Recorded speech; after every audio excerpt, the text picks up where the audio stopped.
Welcome back to Dystopia. Do they violate our world? Hi, I'm Darcy Green, and if you're new, what we do here is I will analyze a dystopian book using a specific literary technique, then I will invite people who have analyzed it through a different technique, and you will get to decide based on our wonderful arguments which literary technique was the most important. As always, the analysis will be focused on a specific human rights violation displayed in the dystopian, picked by our producer, Ms. Thompson, from the Declaration of Human Rights created in 1948 by the General Assembly of the United Nations. This week's episode is called The Real Housewives of Gilead, Marriage Violations in the Handmaid's Tale.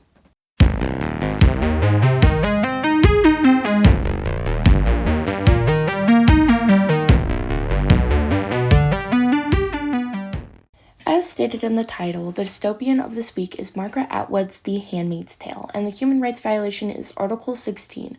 1. Men and women of full age without any limitation due to race, nationality, or religion have the right to marry and to found a family. They are entitled to equal rights as to marriage, during marriage, and at its dissolution. 2. Marriage shall be entered into only with the free and full consent of the intended spouses. And 3. The family is the natural and fundamental group unit of society, is entitled to protection by society and the state. My chosen literary technique is Atwood's characterization. First and foremost, I want to talk about the characterization of the commander through Alfred. When Atwood first introduces readers to the idea of this ceremony, she describes the commander as taking inventory, and then goes on to list the people in the room from Alfred's perspective as 1 kneeling woman in red, 1 seated woman in blue, 2 in green, standing, a solitary man, then faced in the background. Atwood 87. The visual image created by Atwood's description creates the baseline for the roles women and men play in a house, and therefore starts to violate the natural unit of society by displaying different social classes within the family. Additionally, the simplicity of the descriptions furthers Atwood's color motif, as she has Alfred reducing people to just their gender and their colors, or, in Nick's case, his looks in an attempt to see from the commander's viewpoint.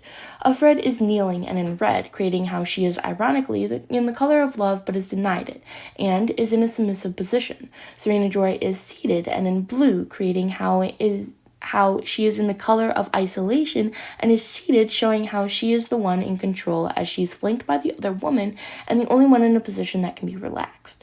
Cora and Rita are in green and are standing, showing how they are always working by standing and how they are nurturers, supposedly the ones to raise children and take care of the housework. Atwood's focus on Nick's looks shows how men are valued for their looks in this dystopian society. However, Nick is in the background and shows how, in this household, he is merely a shadow of anything important and is to be overlooked. Atwood's ability to dumb down everyone to mere objects, believing it is how the commander views them, proves how she is meant to learn to see the world in the basics of society. And as she sees it, the basics of society are not the family, but instead the collection of people that have been generalized, their main purpose being to benefit the commander. Furthermore, the commander is characterized as a heartless leader, as the phrase taking inventory suggests he views these people as his possessions, and Alfred attempts at viewing them from his perspective, presents how he dumps them down to mere objects with colors. That's all to say that the characterization of the commander through Alfred's narration and the visual imagery of their clothes and levels is significant in showing that Article 16 is violated because the family that was once perceived to be husband, wife, and children has changed into people that will just benefit the commander. The other part I want to touch on is to show how Atwood's characterization violates Article 16 is later on in the book. Towards the end, Alfred is described as being at a public event called the salvaging, in which people are publicly hung for their crimes. At this particular salvaging, there happens to be 3 women being hung, 2 handmaids and a wife. Alfred explains how wives are unusual, and despite myself, I look at this one with interest. I want to know what she has done. Atwood 273. Alfred's claim that wives are unusual is paradoxical, as the one time in the book a wife is being hung. Additionally, Alfred is characterized by her thoughts as being curious despite being trained not to be, as she claims, despite myself, I look at this one with interest. Alfred's curiosity when it comes to a wife hanging shows violation of Article 16 because the wife is not being granted protection by society and the state, even though she is considered to be part of the, quote, family.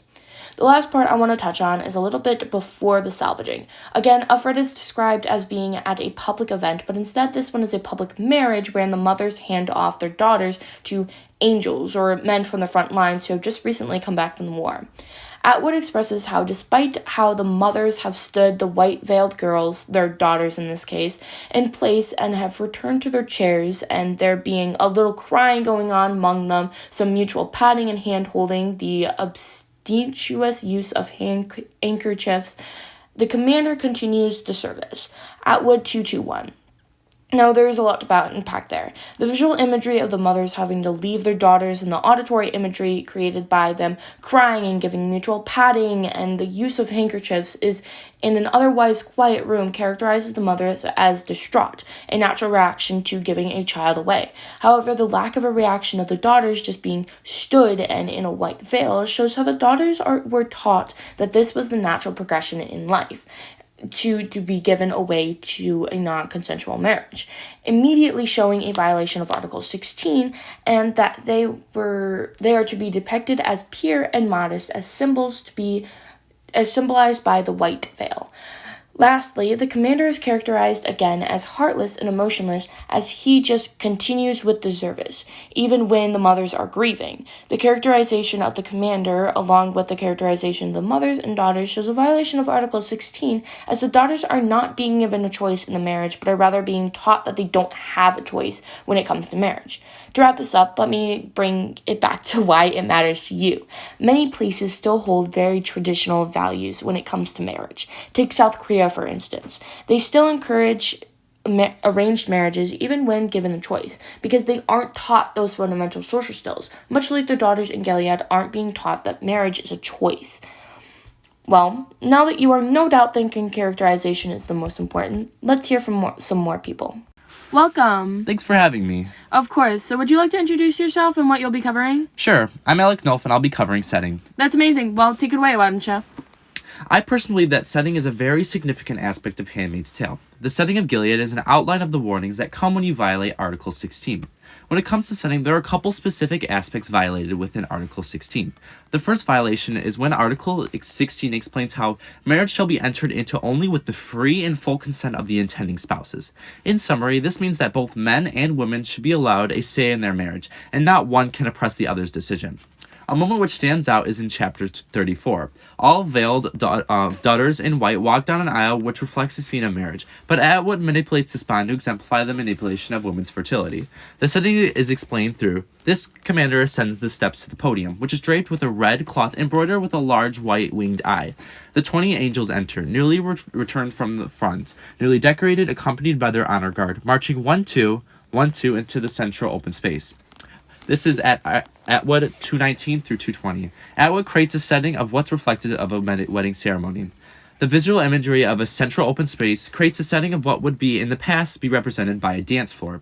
Even the kinesthetic imagery of the guards walking 1-2 creates a spacing that resembles that of a waltz. What Atwood is trying to do is create a setting which reflects the freedom of a woman in a marriage before the creation of Gilead.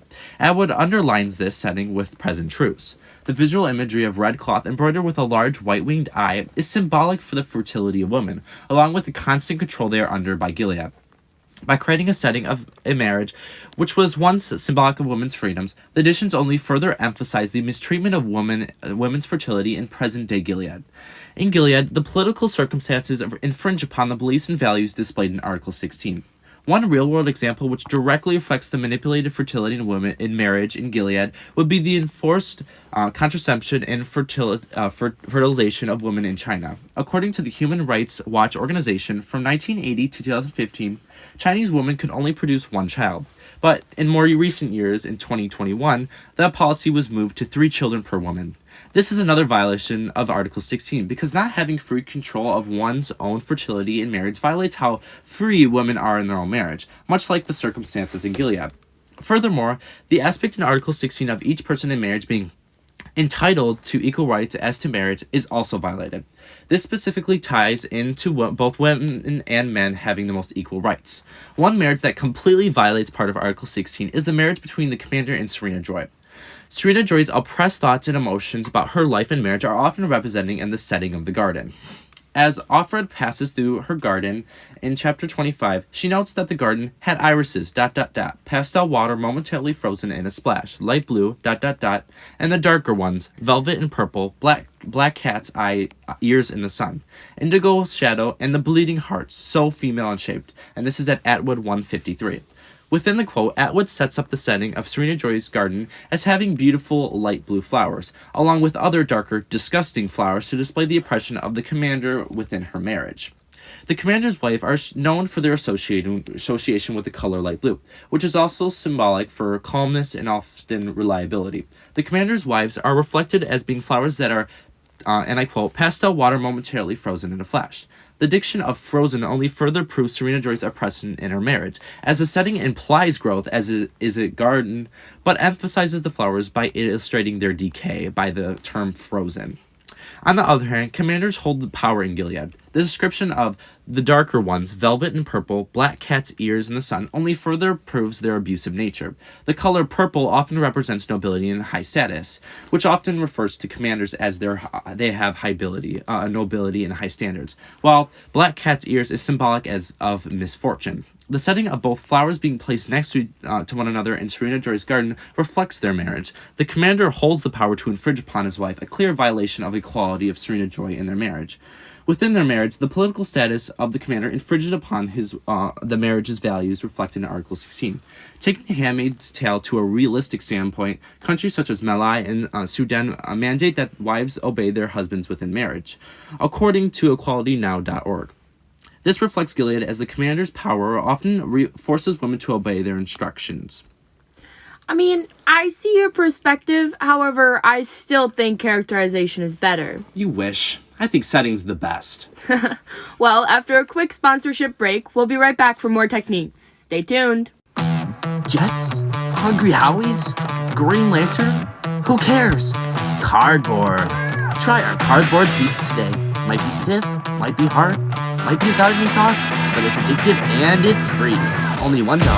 Side effects may include choking, allergic reactions, dehydration, feelings of famine and dehydration, depression and death, addiction and more death, and more addiction.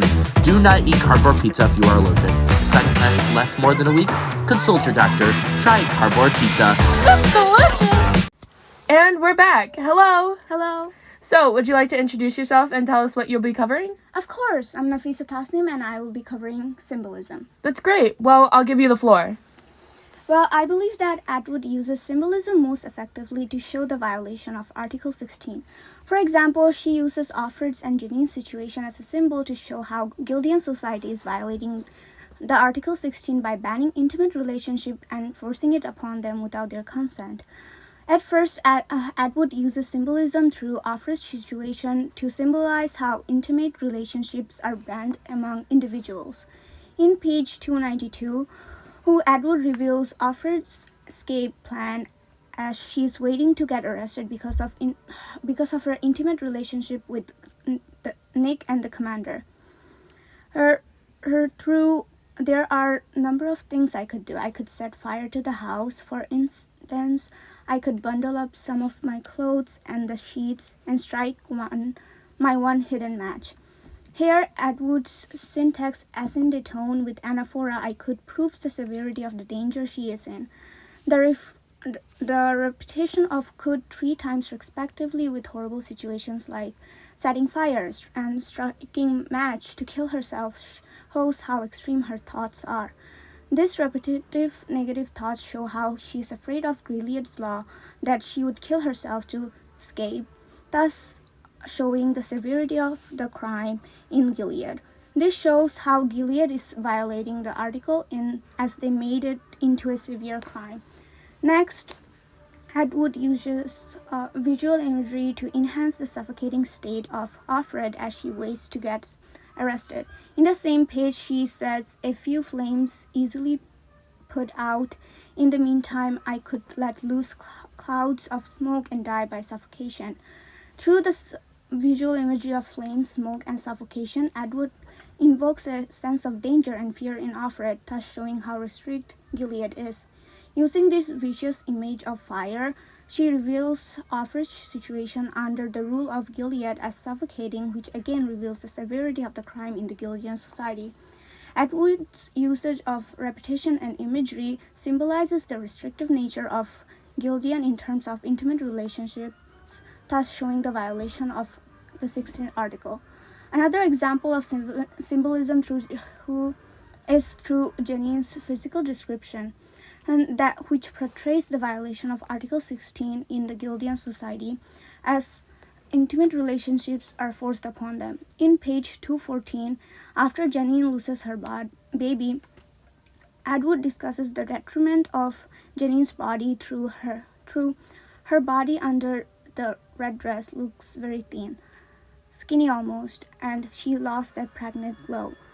Atwood uses visual imagery through red and pregnant glow to show the status of Janine in the Gilead society. By describing her dress red, she becomes a symbol of fertility as she is one of the handmaids. These classifications of Janine reduces her to a reproductive vessels for the commanders, thus showing how she lost her bodily autonomy under the Gilead rule. The usage of pregnant glow refers to the vitality and radiance in new mothers. As Janine has lost that pregnant glow, it again shows how forced pregnancy and the loss of her baby had a negative effect on her body, thus making Janine's body a symbol for the state's violation of the 16th article. In the same page, she again portrays Janine's body as a symbol for the state's restrictive law using hyperbolic figurative language as Alfred describes Janine through. Her face is white and peaked as if the juice is being sucked out of her. This metaphor of juice being sucked out of her shows the gradual loss of hope for her life. This again shows how loss of her child by the state has affected her, thus revealing the restrictive nature of the Gilead society. Through Alfred's situation and Janine's body, Atwood creates a symbol for restrictive nature of Gilead society regarding Article 16, thus predicting the violation. These violations can be seen in the South Asian countries too. For example, child marriage is very common in the rural areas of Bangladesh where girls have no say in their marriage. Wow, that's definitely an interesting viewpoint. Thanks for participating today, Nafisa. Let's move on to our next participant. Hey! Hello. Mind telling us who you are and what you'll be covering today? Not at all. I'm Rubaya Firdausi and I'll be covering Atwood's narration. Well, I won't hold you back. You have the floor, Rubaya. Initially Atwood at chapter 17 exhibits Alfred's point of view as she finds herself alone in her room, gazing at the moon. Through her internal dialogue, Atwood skillfully conveys Alfred's experience of inequality in her love life. Looking up at the moon, Alfred repeatedly wishes with "I want," as she claims, "I want to be held and told my name. I want to be valued in ways that I'm not. I want to be more than valuable." Margaret Atwood employs the repetition of "I want" to emphasize Alfred's yearning, along with the utilization of internal dialogue to provide an insight into Alfred's inner thoughts and desires, creating a sense of intimacy and vulnerability. Atwood, portraying Alfred's desire to be valued in ways that she is not, as she wants to be more than valuable, reflects Alfred's yearning for genuine appreciation and worth beyond her assigned role as a handmaid. It emphasizes the violation of Article 16's principle of recognizing and protecting the family as fundamental unit of society by reducing Alfred to a utilitarian function. The society undermines the value of handmaids' relationship and disregards the importance of acknowledging their unique contribution and worth. Atwood further allows Alfred to narrate her desires as she begs God for a new life in chapter 45. She doesn't want to be living in the darkness, as she claims, "I don't want to be a doll hung up on the wall. I don't want to be a wingless angel. I want to keep on living in any form." Atwood effectively utilizes the repetition of "I don't want" to convey Alfred's defiance and refusal to accept a passive existence, along with the visual imagery of Alfred being a doll hung up on the wall, and a wingless angel serves as powerful metaphors for the violation of personal freedom and autonomy. The doll hung up on the wall represents being reduced to a mere object, devoid of agency and choice. It symbolizes the dehumanization and objectification of women which Alfred seeks to resist. Similarly, the image of a wingless angel suggests the lack of freedom, as angels without wings are unable to fly around, emphasizing the denial of Alfred's right to soar and determine her own life. The narration of Alfred's desire demonstrates the violation of Article 16, principle of equal rights within relationships, emphasizing the importance of women containing equal say and decision-making power within the relationships, along with the rejection of restrictive gender roles and expectation that limit freedom and self-expression, highlighting Alfred's desire of personal freedom and self-determination within the context of relationships. Amazing analysis. However, characterization is still clearly better. I think I would rather your viewers decide. True. However, don't solidify your answers just yet, listeners. Another brief commercial break, and we'll be back. We have one more speaker. Ever since I came to the International Academy of Macomb, my life has changed. I have always wanted to succeed, and I was promised that if I was to come to the IM, the community is so tight-knit, and the teachers are just great. At the IM, we aren't like other schools. We cause the depression instead of just furthering it. We increase the workload after being told that it's already too much. We have great students who just love to get in trouble. We definitely propel all of our students for the $700+ they're going to need to spend on just to take their international baccalaureate test. To join the IM today, call 586-723-7200. You'll probably regret it. Wait, it's $700? And we're back, and with our last speaker today. Hello, speaker. Hello. Would you mind introducing yourself and telling us what you'll be covering today? Of course, I'm Natalie Binkowski, and I'm going to be covering imagery. Well, take it away, Natalie. Yeah, when we look at Atwood's use of imagery in The Handmaid's Tale, her usage of imagery best shows the violation of the 16th article in the Declaration of Human Rights, because creating an image allows readers to emphasize and sympathize to the importance of an issue. She specifically shows this in regard to how the UN defines the human right to marriage as, and I quote, "Marriage shall be entered into only with the free and full consent of the intending spouses." In addition to how both women and men are entitled to equal rights as to marriage, during marriage, and as dissolution. To break this down for use at home, this essentially means that both the man and woman need to consent when agreeing to marry and be in each other's lives as equals. However, in Atwood's The Handmaid's Tale, this article is violated through the confinement of women's societal roles and functions as a handmaid. On page 8, Atwood outlines a handmaid's role, writing, "Everything except the wings around a handmaid's face is red, the color of blood, which defines us." Here, Atwood uses the visual imagery of the handmaids being engulfed in red to illustrate their restricted roles in society, confined to a role with the denial of equal rights within marriage. The color red tends to be associated with things such as passion, sexuality, and love. However, here it is ironically used to symbolize the suppression of women's agency, reducing them to mere vessels for reproduction. The depiction of red being able to define the handmaid's entire status within society demonstrates how in Gilead, women are defined by their reproductive capabilities. The metaphor between red and the role of the handmaids highlights a deprivation of fundamental rights through their lack of societal status needed to acquire consensual marriage.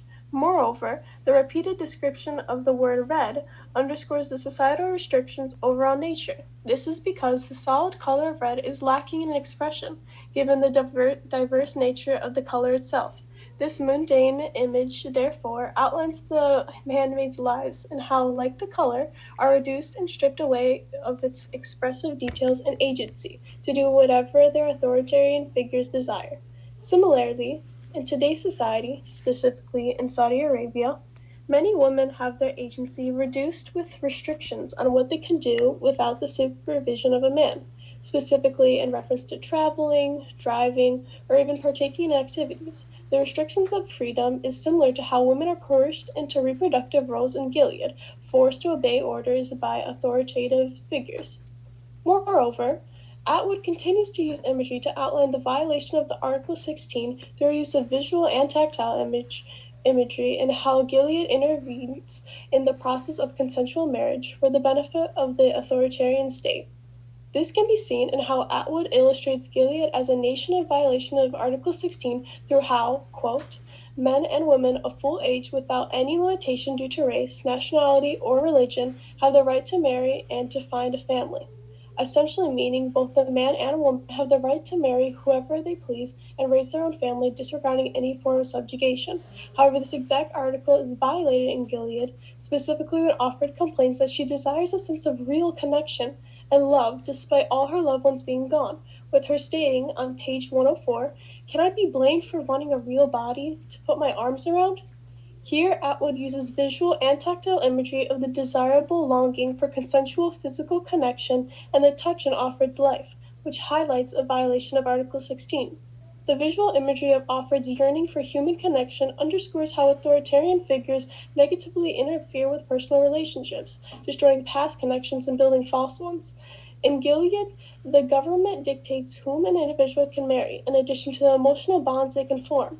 Atwood's use of tactile imagery on how Offred's desires for a real body and the longing to put her arms around someone highlights the deprivation of human rights and natural human bondage. This desire illustrates how oppressive government in Gilead infringes upon the fundamental rights in forming natural relationships without any form of subjugation or constraints. Atwood employs imagery to outline the stark contrast between the rights of Article 16 and the oppressive reality experienced in Gilead.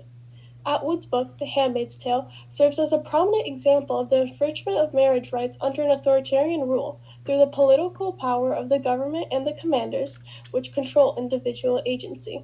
Similarly, in today's society, specifically South Africa, forced marriages are dictated by the ones with high authority. In some cases, parents force their daughters into marriage for some sort of gain, in addition to women being kidnapped and coerced into marriage. The injustice of such practices disregards individual agency and reference to marriage, similar to Atwood's The Handmaid's Tale. So overall, Atwood uses imagery to outline the violation of Article 16 found throughout The Handmaid's Tale. Well, there you have it, folks, our last speaker. Thank you for participating, Natalie. And thanks for having me. Anytime. I love your ideas. However, I still think characterization is better. I don't know about that one, but we're all entitled to have our own opinions. Again, thanks for having me. Of course. Bye. Bye. You may be asking, so what? How does this dystopian human rights violation pertain to me? Well, here's where we get to my favorite part of our podcast, our so what. Everyone, including myself, talked about how our specific techniques prove the human rights violation of equality for and in marriage, and then we tied it back to modern day, showing how Atwood, in lack of better terms, predicted that it would be violated. For example, I connected characterization back to how South Korea still encourages arranged marriages because people are not being taught fundamental social skills. How can you stop these violations? Sign some petitions, join in some peaceful protests, educate yourselves, and spread the word of these violations. Marriage is a wonderful promise to another person until death does them part, and it should be a free choice. Feel free to comment which technique you think was the most important in Margaret Atwood's The Handmaid's Tale. Subscribe and like this podcast on your chosen platform. Thank you for listening, and I'll see you next time. Darcy Green, signing off.